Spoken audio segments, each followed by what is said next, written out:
بسم اللہ الرحمن الرحیم۔ السلام علیکم۔ 786 اسٹوریز فور یو کی طرف سے آپ سبھی کو پیار بھرا سلام۔ آج ہم آپ کے لیے لے کر آئے ہیں واقعہ ابراہیم علیہ السلام کا۔ تو آئیے شروع کرتے ہیں واقعہ ابراہیم علیہ السلام کا۔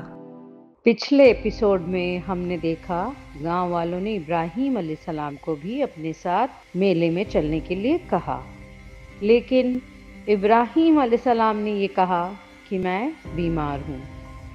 قرآن پاک میں اللہ تعالیٰ سورہ صفات آیت نمبر 88 سے 90 میں فرماتے ہیں، سو ابراہیم علیہ السلام نے ستاروں کو ایک نگاہ بھر دیکھا اور کہہ دیا کہ میں بیمار ہونے کو ہوں، غرض وہ لوگ ان کو چھوڑ کر چلے گئے۔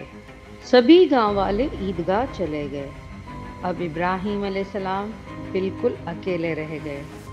گاؤں والوں کے جاتے ہی ابراہیم علیہ السلام عبادت گاہ کے اندر گئے، جہاں پر چھوٹی بڑی ہر طرح کی مورتیاں رکھی تھی۔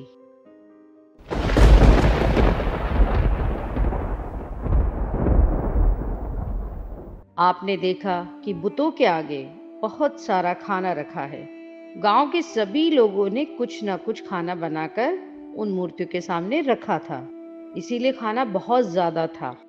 لیکن ان جھوٹے معبودوں نے اس کھانے کو درکنار کر اس کو چھوا تک نہ تھا۔ ابراہیم علیہ السلام نے انہیں مخاطب کر کے کہا، یہ اتنا کھانا تمہارے سامنے پڑا ہے، تم اس کو کھاتے کیوں نہیں اور تم بات کیوں نہیں کرتے؟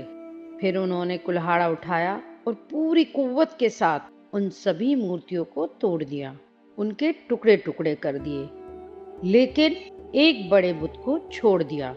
اس کا ذکر قرآن پاک میں 2 سورہ میں آیا ہے، ایک سورہ صفات میں اور ایک سورہ انبیاء میں۔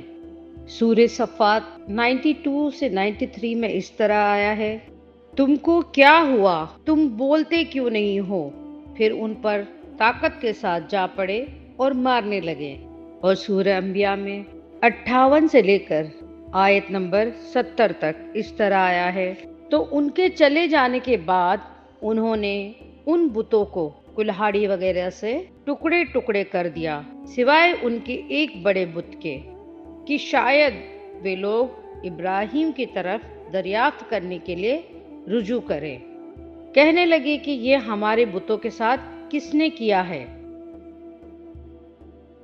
اس میں کوئی شک نہیں کہ اس نے بڑا ہی غضب کیا۔ بعضوں نے کہا کہ ہم نے ایک نوجوان آدمی کو جس کو ابراہیم کر کے پکارا جاتا ہے، ان بتوں کا برائی سے تذکرہ کرتے سنا ہے۔ پھر وہ لوگ بولے، جب یہ بات ہے تو اچھا، اس کو سب آدمیوں کے سامنے حاضر کرو تاکہ وہ لوگ اس اقرار کے گواہ ہو جائے۔ غرض وہ سب کے سامنے آئے۔ ان لوگوں نے کہا، کیا ہمارے بتوں کے ساتھ تم نے یہ حرکت کی ہے اے ابراہیم؟ انہوں نے جواب میں کہا، نہیں، بلکہ اس بڑے گرو نے کی، سو انہی سے پوچھ لو اگر یہ بولتے ہوں۔ اس پر وہ لوگ اپنے جی میں سوچے، پھر آپس میں کہنے لگے کہ حقیقت میں تم لوگ ہی ناحق پر ہو، کہ جو ایسا عاجز ہو وہ کیا معبود ہوگا۔ پھر شرمندگی کے مارے اپنے سروں کو جھکا لیا اور بولے، اے ابراہیم، تم کو تو معلوم ہی ہے کہ یہ بت کچھ بولتے نہیں۔ ابراہیم علیہ السلام نے فرمایا، تو کیا تم خدا کو چھوڑ کر ایسی چیزوں کی عبادت کرتے ہو جو تم کو نہ کچھ نفع پہنچا سکے اور نہ کچھ نقصان پہنچا سکے؟ یعنی لعنت و افسوس ہے تم پر کہ باوجود حق سامنے آ جانے کے باطل پر جمے ہوئے ہو، اور ان پر بھی جن کو تم خدا کے سوا پوجتے ہو۔ کیا تم اتنا بھی نہیں سمجھتے؟ آپس میں وہ لوگ کہنے لگے کہ ان کو آگ میں جلا دو اور اپنے معبودوں کا ان سے بدلہ لو اگر تم کو کچھ کرنا ہے۔ غرض انہوں نے متفق ہو کر ابراہیم علیہ السلام کو آگ میں ڈالنے کا ارادہ کیا۔ پھر ان لوگوں نے ایک چٹیل میدان کا انتخاب کیا، یعنی کہ سوکھا اور پتھریلا میدان۔ انہوں نے اس میدان میں پتھروں سے ایک گھیرا بنایا اور سبھی گاؤں والوں کو لکڑیاں جمع کرنے کا حکم دیا۔ کہا جاتا ہے کہ لکڑیاں جمع کرنے میں بچے، بوڑھے اور عورتوں نے بڑھ چڑھ کر حصہ لیا۔ میدان میں اتنی لکڑیاں جمع ہو گئی کہ زمین نظر نہیں آتی تھی۔ یہ لکڑیاں زمین پر ایک اونچی دیوار کی سی محسوس ہوتی تھی۔ پھر ان لکڑیوں کو آگ لگائی گئی۔ جب آگ کے شعلے آسمان سے باتیں کرنے لگے تب انہوں نے ابراہیم علیہ السلام کو آگ میں ڈالنے کے لیے ایک چولہا تیار کیا۔ اس میں ابراہیم علیہ السلام کو رکھا گیا۔ اس وقت آپ نے یہ دعا پڑھی، حسبنا اللہ و نعم الوکیل، ہمیں اللہ کافی ہے اور وہی بہترین کارساز ہے۔ یہ ہر مصیبت زدہ کو پڑھنا چاہیے۔ بخاری میں ہے، رسول اللہ صلی اللہ علیہ وسلم نے فرمایا، حسبنا اللہ و نعم الوکیل ابراہیم علیہ السلام نے اس وقت پڑھا جب انہیں آگ میں پھینکا جانے لگا تھا۔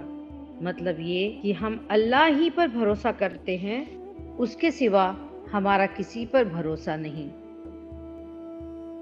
کچھ روایت میں یہ بھی ہے کہ جب ابراہیم علیہ السلام کو آگ میں ڈالا جانے لگا تب جبرائیل علیہ السلام آئے اور کہنے لگے، اے ابراہیم، کوئی حاجت ہے تو میں حاضر ہوں۔ ابراہیم علیہ السلام نے فرمایا، اگر آپ اپنی مرضی سے آئے ہیں تو مجھے آپ کی کوئی ضرورت نہیں۔ ایک دوسری روایت میں یہ بھی ہے کہ بارش کے فرشتے نے حاضر ہو کر کہا، اے ابراہیم، مجھے حکم دیجئے، میں بارش برسا کر آگ کو بجھا دوں۔ لیکن ایسی تمام روایتیں ضعیف ہے کیونکہ اللہ کا حکم ان سب سے پہلے کام کرنے والا تھا۔ اللہ تعالیٰ سورۃ الانبیاء آیت نمبر 69 سے 70 میں فرماتے ہیں، ہم نے کہا، اے آگ، ابراہیم پر ٹھنڈی ہو جا اور سلامتی والی ہو جا۔ انہوں نے ابراہیم کا برا چاہا لیکن ہم نے انہیں ہی نقصان پانے والا کر دیا۔ چنانچہ جب ابراہیم علیہ السلام کو آگ میں ڈالا گیا تو وہ ٹھنڈی ہو گئی۔ لوگ آگ کے ارد گرد انتظار میں کھڑے ہو گئے کہ جو ہی ابراہیم علیہ السلام آگ میں پھینکے جائیں گے وہ جل کر راکھ ہو جائیں گے۔ اگلے ایپیسوڈ میں ہم دیکھیں گے کیا واقعی ابراہیم علیہ السلام آگ میں جل گئے ہوں گے؟ آخر ابراہیم علیہ السلام کے ساتھ کیا ہوا ہوگا؟ تب تک کے لیے اللہ حافظ۔